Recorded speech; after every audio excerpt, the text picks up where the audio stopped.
Welcome everyone. Today In the Daily 5 by Electrical MCQs, we are going to solve from question number 449 to question number 453. Okay, so let's start with question number 449. What it says: what is the reading of both the wattmeter when measuring the power of a three-phase three-wire system having an input of 5 kilowatt and power factor of 0.866? So basically here what we have to do, we have to apply the formula that we derived from the 2 wattmeter technique for finding the total power of a three-phase system. Okay, so what is the formula? We know theta of phi is equal to tan inverse of root 3 into P1 minus P2 by P1 plus P2. Now theta is basically the angle of power factor, P1 is the reading of wattmeter 1 and P2 is the reading of wattmeter 2. So definitely P1 plus P2 is giving the total power. Okay. So from the given question we can write P1 plus P2 is equal to 5 kilowatt. That means by putting this in the equation, what we get, theta equal to tan inverse root 3 into P1 minus P2 by 5. As well, the power factor is given to be as 0.866. So this is basically root 3 by 2. That means your theta is equal to cos inverse root 3 by 2 is equal to 30 degree. Okay. So now putting this here, what we get? 30 degree equal to tan inverse root 3 into P1 minus P2 by 5. So from that what we can get? P1 minus P2 equal to 5 by root 3 into tan 30. Now what is the value of tan 30? The value of tan 30 is nothing but 1 by root 3. So this is 5 by root 3 into 1 by root 3 and we get P1 minus P2 to be as 5 by 3. And we have P1 plus P2 equal to 5. So from these two equations, we can easily get the value of P1 and P2, which is basically the question here. So from this what we get? 2P1 is equal to 5 plus 5 by 3 equal to 20 by 3. Means P1 is equal to 10 by 3. Means 3.33. So P2 will be equal to nothing but 5 minus 10 by 3 means 5 by 3. So this will be equal to 0.67. So this will be this kilowatt and this will be, that is P2 will be 1.67 kilowatt. So we can say that the option number B will be the answer here.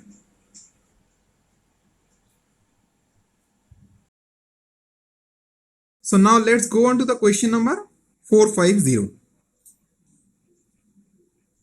So in the question number 450, there is an electrical circuit and we have to find out the current I. So what we have to do? Here there are 3 parallel branches along with another parallel branch which is having the load, and other 3 parallel branches are having each having a voltage source along with a resistance in series. So all these parallel branches are connected to a single point. So first we will draw the original circuit. Now we'll solve this with the help of nodal analysis. Now you can see these 2 points, basically here this point, this point, this point and this point are basically the same point, so we can take it as a single node. Okay, so now all this node potential may be regarded as potential V. So what we can write with the help of the nodal analysis? We can definitely write this 10 minus V by 1 plus 5 minus V by 2 plus 10 minus V by 4 is equal to V divided by 6.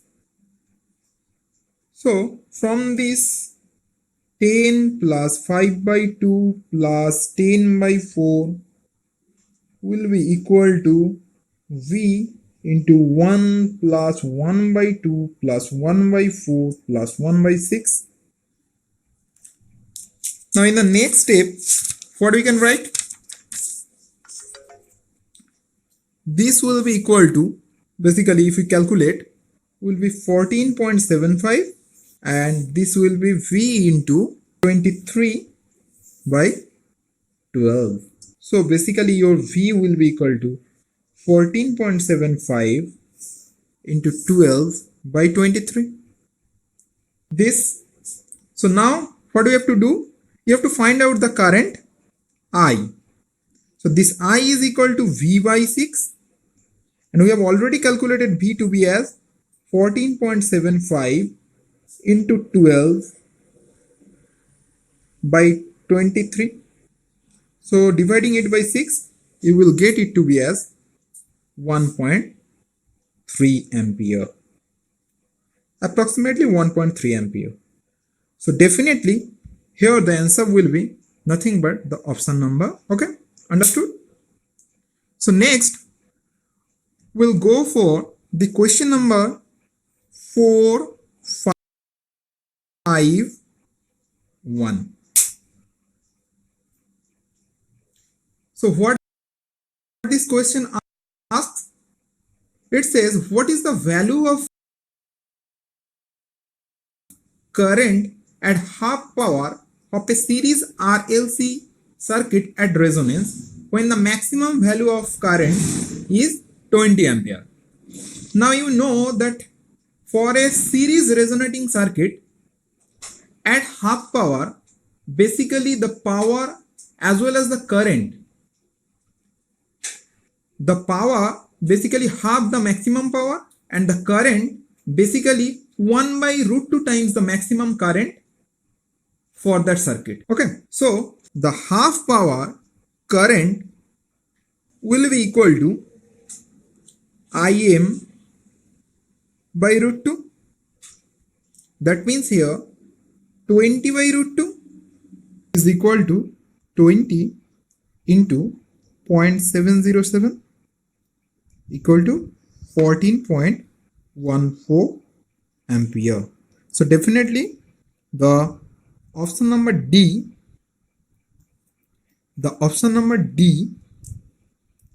is our answer here. So next we will go on to the question number 452. So what the question number 4.5 says, the sleep of induction motor is 0.04 and frequency of motor is 60 Hz. So what will be the rotor current frequency? We know there is a definite relation between the rotor circuit frequency at standstill and when the motor is in running condition. What is that? That is Fr is equal to S into F. So where S is our sleep and F is the frequency at standstill and F4 is the frequency at sleep S. So here the frequency of operation is given to be as 60 Hz, whereas the sleep of the machine is 0.04. So this gives us the result to be as 2.4 Hz. So among the options, the option number B will be our answer. So now we will go on to our last questions, that is the question number 4.3, and it says what is the number of conductors in a double circuit transmission line? In a double circuit transmission line, you must know that there are two conductors for each of the phases. That means there are definitely 6 conductors for the phases, and there are 2 conductors above the phases. That is our earth conductor. For single circuit, there is 1 earth conductor, whereas there are 2 earth conductors for a double circuit transmission line. So the total number of conductors becomes 6 plus 2 is equal to 8. So the option number C, that is 2 earth conductor along with 6 line conductors, will be the option here. Okay. So option number C, that is 2 earth conductor plus 2 into 3 equal to 6 phase or line conductors. Okay. So that is all for today. Thanks for watching. Thank you.